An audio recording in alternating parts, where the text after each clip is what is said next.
शंकर शंकर हर हर शंकर शंकर शंकर जय जय शंकर मंगल भवन मंगल हारी उमा जपत ही त्रिपुरारी। देखिए हम आप लोगों को एक अध्याय माघ महात्म कथा भेज रहे हैं, आप लोग सुन लीजिए। तो गणेश जी की जय। वक्रतुंडम महाकाय सूर्य कोटि संप्रभ निर्विघ्नं कुरु मे देव सर्वकार्येषु सर्वदा। अब पहले गणेश जी का नाम लेके तब कथा पुराण कहने से क्या होता है, उससे समत बाधा विघ्न दूर हो जाता है। तो अब माघ महात्म का कथा सुनिए कि एक सास बहू थी। सास अपने बहू से कही कि बेटा मेरा तैयारी कर दो, हम जा रहे हैं प्रयाग और त्रिवेणी में 1 महीना रहेंगे, वहाँ स्नान करेंगे, दर्शन करेंगे। तो उसकी बहू कही कि माँ मेरा भी तो मन कर रहा है जाने का। बेटा अभी तुम शादी ब्याह करके आई हो, घर कौन देखेगा, तुमको तो घर द्वार देखना है।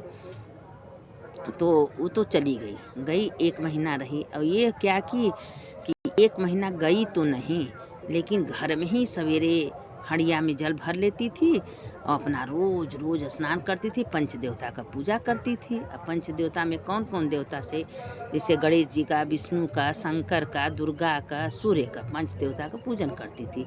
अब ये पंच देवता का पूजन करते करते क्या हुआ कि करके अपना काम धंधा करती थी और गंगा जी का नाम लेके कि हे संगम, हे गंगा मैया हमको स्नान करा दीजिए, करी। अब उनकी सास तो 1 महीना प्रयाग में रही, 1 महीना स्नान की, ध्यान की, लेकिन उसका जो मन था, उनका मन घर में था। अब घर में बताइए कि बहू क्या करे होगी, बहू कैसी होगी, बहू कर रही थी। और वो है तो हमेशा मम्मी त्रिवेणी में गई हैं, मम्मी स्नान कर रही हैं, मम्मी ऐसे मम्मी ऐसे। अब 1 महीना जब बीता तो उसकी सास आई, कहे बेटा 1 महीना त्रिवेणी में हम स्नान करके आए हैं और हम पति पत्नी जोड़ा से भोजन कराना चाहते हैं। कहें ठीक है। तो अपना भोजन का तैयारी सब कर दिया। अब वन में बैठ के वो सोच रही कि हम भी तो महीना भर स्नान किए, हमको तो भी खिलाना चाहिए। तब से उतने में कृष्ण भगवान आए के कह रहे हैं कि तुम चिंता मत करो, तुम तैयारी करो, हम आके भोजन करेंगे। अब कृष्ण भगवान अपन रुक्मिणी को लेके और अपने तीनों रानियाँ को लेके आ गए, अपन भोजन किए। कहें अब हम दक्षिणा क्या दें, अब वो तो साड़ी कपड़ा सब दक्षिणा हम सास दी। तो भगवान का तुम चिंता क्यों कर रही हो, तुम एक पत्ता तुलसी का दे दो। तुलसी का पत्तर दे दिया। वो अपने आंगन में तुलसी लगाए कि 1 महीना तक तुलसी को दीपदान भी की थी। अब तुलसी जी का पूजा करने से तो मन 33 कोटि कोटि देवी देवता तो तुलसी जी में वास करते हैं। वो अपना तुलसी जी को एक तुलसी दे दी, अपने भगवान चले गए।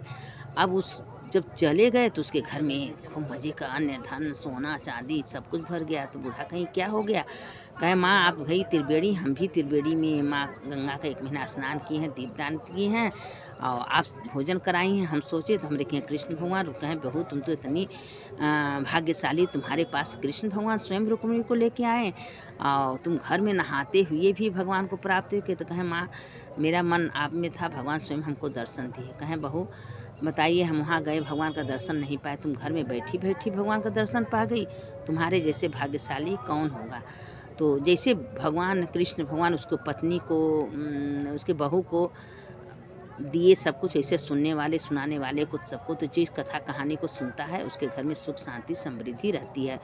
और देखिए प्रयाग क्षेत्र का इतनी बड़ी महत्व है कि इस समय 33 कोटि देवी देवता प्रयाग में विराजमान होते हैं। तो जो प्रयागराज से बैठ के हम आप लोग को कथा भेज रहे हैं, सुना रहे हैं, तो आप लोग इसको मन लगा के सुनिएगा। इसलिए सुनिएगा कि अगर सुनेंगी तो प्रयागराज का तीर्थ का नहाने का पुण्य आपको मिल जाएगा। भगवान हर चीज़ देखते हैं, यहाँ का वातावरण, यहाँ का स्नान दान जप तप पूजा पाठ, यहाँ का रहना, यहाँ का सत्संग कथा, एक महत्व का कीमत है। और यहाँ का कथा सुनने से दूसरों को भेजिए, दूसरों को सुने। यहाँ सुनने से आपके एक पुण्य आपके खाता में जाएगा।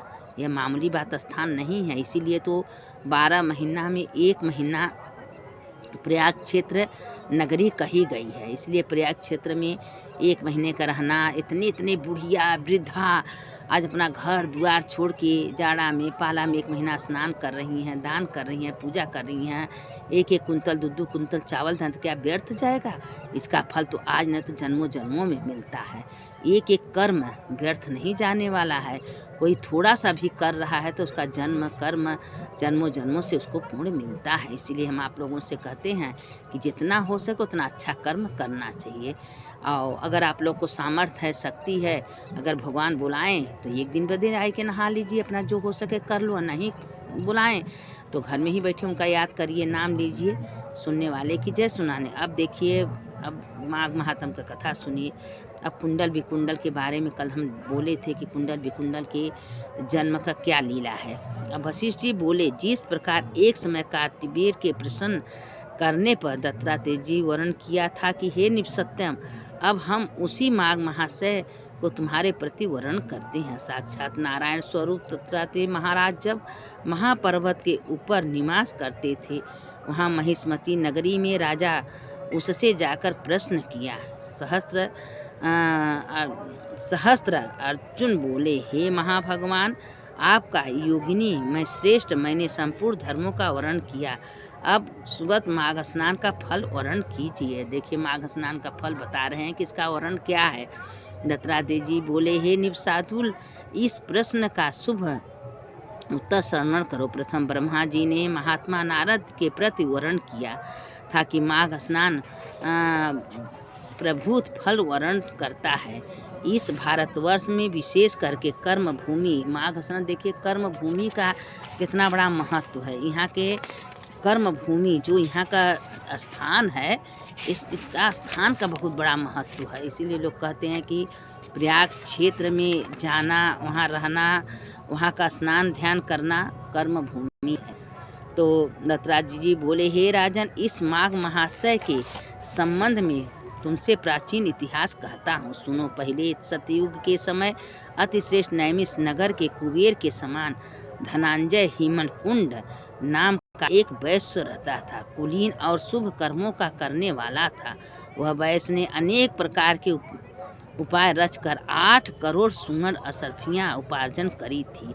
जब वह इस प्रकार महाधनी 8 करोड़ असरफियाँ कमाया था, उसी के कमाए हुए बुढ़ौती में उसको 2 पुत्र पैदा हुए। तो वो क्या किया कि सारे धन दौलत अपने पुत्र को दे के वन में चला गया। वन में गया अपना तपस्या करने के लिए। तब अब कल बोले थे कि दोनों भाई एक साथ जन्म लिए, एक साथ मरे, एक साथ उनका अंत हुआ। तो दूत बोले कि एक भाई को तो नरक में ले जाओ, एक भाई को स्वर्ग में ले जाओ। तो उससे पूछ रहे हैं कि हम दोनों एक साथ ऐसे ऐसे कर्म किए हैं, तो क्यों उनको नरक में ले जा रहे हैं, उनको स्वर्ग में ले जा रहे हैं। तब यमदूत बोला, हे वैश्य, जो गौ को कीचड़ में फंसी हुई और ब्राह्मण को रोग में मग्न देखकर उसका उद्धार करते हैं, उसे अश्वमेध यज्ञ कराने वाले के लोक में ही प्राप्ति होती है। जो मनुष्य गौग्रास देते हैं, सदैव गौ की सेवा शुश्रूषा करते हैं और जो गौ के पीठ के ऊपर कभी भी नहीं चढ़ते, वे ही स्वर्ग लोक में जाते हैं। जहाँ गौएं जलपान करती हैं, उसी स्थान में जो मनुष्य गड्ढा बना देते हैं, वे यमलोक के बिना देख स्वर्ग लोक को जाते हैं। अब उसको दिखा रहे हैं कि कौन कौन आदमी कैसे कैसे कर्म करने वाले यहाँ आते हैं, जाते हैं। पापी कूप आदि के निर्माण से अनंत फल की प्राप्ति होती है, क्योंकि उसमें जलचर और स्थल जीव सदैव जलपान किया करते हैं। जल ही में प्राण रहते हैं, इसलिए केवल जल ही को प्राणियों का जीवन कहना चाहिए। सूतराम जी, जो व्यक्ति जल की प्याऊ लगाते हैं, वे स्वर्ग में सदैव प्रताप वृद्धि को प्राप्त होते हैं। जो पीपल का एक पिच्चू मंद, नीम का एक, बट वृक्ष का एक, इमली का 10 वृक्ष, कपित, कैथ, बेल और आंवले के 3, अथक आम के 5 वृक्ष लगाते हैं, मनुष्य नरक के दर्शन नहीं करते। जो 10 कुपुत्रों की अपेक्षा 5 वृक्ष श्रेष्ठ होते हैं। 10 कुपुत्रों की अपेक्षा 5 वृक्ष श्रेष्ठ ऐसे होते हैं कि जो 10 पुत्र हो गए, कुपुत्र हो गए, तो 5 वृक्ष लगा दीजिए, वो फल फूल देंगे, वो श्रेष्ठ हैं। इसके कारण वे पत्र पुष्प देते, उनके द्वारा पितरों की तृप्ति संपादन करते हैं। वैश्य जिस घर में तुलसी का वन लगा रहता है, उसे बिल्कुल तीर्थ ही समझना चाहिए। सूतराम जी, उसमें यमदूत नहीं जा सकते हैं।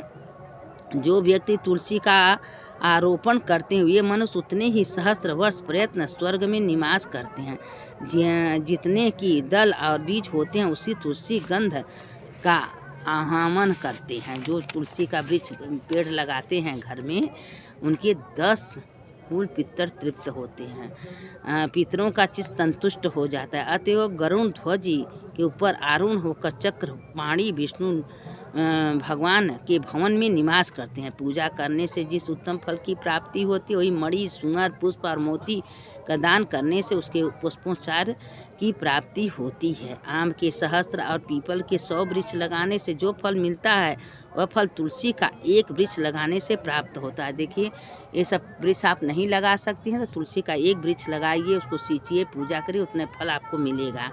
जो मनुष्य विष्णु भगवान की पूजा में निरंतर रहकर तुलसी के वृक्ष का आरोपण करते हैं वह 11 सहस्त्र प्रयत्न स्वर्गलोक में निवास करते हैं। तुलसी में सभी देवता और तीर्थ वास करते हैं। जो भूत भामन की पूजा करते ओम नमः शिवाय इस मंत्र के द्वारा जप करते हैं उन मनुष्यों को यमलोक की कथा भी नहीं सुननी पड़ती। महादेव जी के जो भक्त शिव भक्त में तत्पर होते हैं, महादेव जी की पूजा के प्रभाव से 14 इंद्र के राज प्रयत्न शिवलोक में आनंद भोगते हैं। जो मनुष्य किसी प्रसंग से मोह, अज्ञान, दंभ, पाखंड अथवा लोभ से महादेव जी के दर्शन कर लेते हैं उन्हें यमराज के दर्शन नहीं करने पड़ते। वैश्य तथा पापों का विनाश करने वाले अखिल ऐश्वर्यदायक शिव पूजन के समान त्रिलोकी में अन्य कोई पुण्य नहीं है। जो मनुष्य महादेव जी के भक्ति का आचरण करते हैं किंतु विष्णु भगवान से द्वेष करते हैं उसका तत्काल ही नरक में पतन हो जाता है। इसलिए विष्णु शंकर को एक ही समझना चाहिए, क्योंकि विष्णु शंकर में कोई भेद नहीं है। जो विष्णु हैं वही शंकर हैं, जो शंकर हैं वही विष्णु हैं। इसलिए दोनों देवता को एक समझना चाहिए। उसे पंच देवता तो मान्य हैं, लेकिन तो विष्णु शंकर में कभी भेद नहीं करना चाहिए। फल अथवा जो महादेव चाहें द्रव्य हो उसका स्पर्श न करें एवं शिव निर्माण का उल्लंघन भी न करें, किंतु उसे कूप अथवा किसी जलाशय में डाल देना चाहिए। जो मनुष्य लोभ अथवा मोहवश वंशीभूत होकर मक्खी के चरण के समान भी दिव्य द्रव्य को ग्रहण करता है वह कल्प प्रयत्न नरक में दुखों को भोगता है। और जो मनुष्य तृण काष्ठ अथवा पाषाणों के द्वारा शिव मंदिर का निर्माण कराता हुए महादेव जी के निकट उनके साथ आनंद में निवास करते हैं। जो मनुष्य ब्रह्मा विष्णु अथवा महादेव के मंदिर अथवा मठ